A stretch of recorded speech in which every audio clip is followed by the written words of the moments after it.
So usahlala eMzumbe. I never lived in Mzumbe because I used to visit there. Angazi ngihlala eMzumbe. Bengivakashe immense. Ngiyayivakashela immense, if that's what you're asking. I don't know. Ngavele ngishiye ikhaya lami ngami kuhlala emzini yabantu. Ngihlala kaze. Angisahlala eMzumbe. Respectfully. Hey, angikho safe la, angikho safety. Ngoba umuntu uzothatha screenshots athi ngithe. How do you feel about isithembu? Ngizibona ngilolu mese. Awusonde. Ngizibona ngikhokha isibhamu. Ngihlala ekhaya, I don't have a problem with isithembu. But umenzi yena, I think he's the one who's pulling back a bit. So yeah, I mean, I really liked the idea. But I guess sengizobanketho.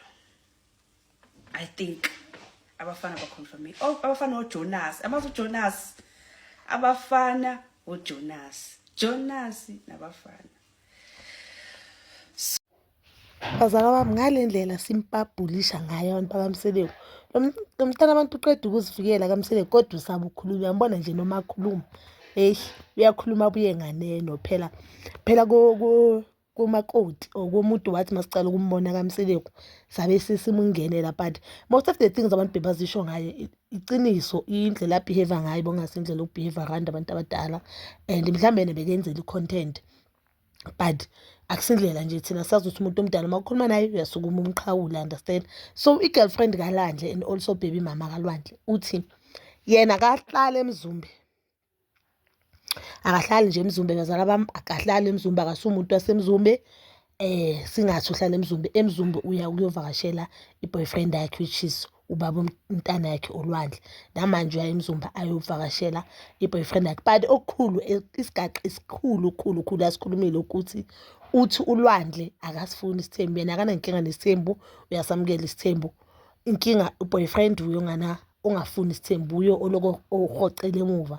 I think umacele mhlambe yazi one thing about abantwana amacele mabanika umthetho bayawubamba. I think umacele umtshengisile uLwandle the not so good side yesithembu ukuthi asikho idingo sokuthi uthathe isithembu mntanami and mhlambe naye uLwandle deep down akasifuni isithembu but uzothi kuba bakhe asifuna because ubaba uMseleko is pressurizing ingane zakhe ukuthi zibe namakhosikazi amaningi. I don't know ukuba namakhosikazi amaningi kwenza muphi umehluko ngoba yena bokumele abone ngaye unamakhosikazi ayi5 kodwa unengane zabafana eziyi3.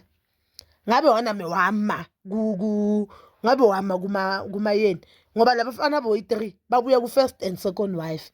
Abesingekho isidingo sakhe sokuthatha amanye amakhosikazi because lawo makhosikazi angithi wathathela ukuthi bazozala ezinye ingane and then ufuna ingane zabafana. But unfortunately for him la makhosikazi asangaze amzalela ingane zabafana. Abantu abamzalela ingane zabafana first wife which is umama kaLwandle noma yena umzalele 2 boys. So ngabe nami wama kumayeni ngoba futhi nangimayeni uyawandisa mosisibongo umpumele sakana ingane eziyi3 zabafana.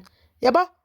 Ngabe nami wama kumayeni. So there's no need ukuthi lokuthatha amakhosikazi amaningi in the name yokuthi ufuna ukuthi ukhulisa umuzi kababa just because lamakhosikazi azokuzalela abafana amaningi ngoba chances are anyeke usubathole abantwana abafana and amadoda they need to know ukuthi igender yomntwana ilele endodeni. Umfazi uhlala phethu ex which is umfazi uhlala phethu baby girl.